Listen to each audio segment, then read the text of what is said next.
This video shows the use of the Global Settings option of Talyvel 6. In here you can select the language for the display to be used.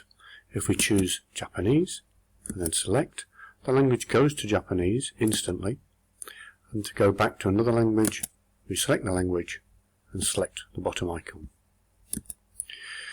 The default location for results to be stored is as shown. If we disconnect that, we can now choose any folder that we wish to have, and that can be set in here, or we can go back to default. When we're making a measurement, it can either be made silently, but it's often good to have feedback to know that the measurement's been made.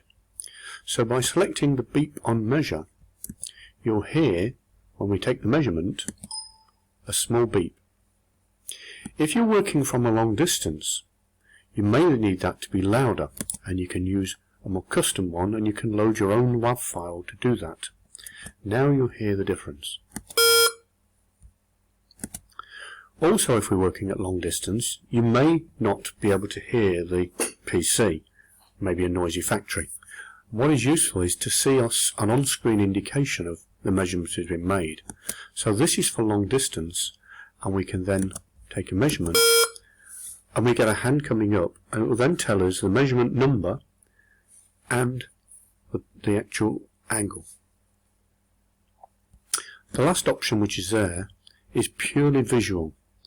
On the scale shown here is the total range of the gauge.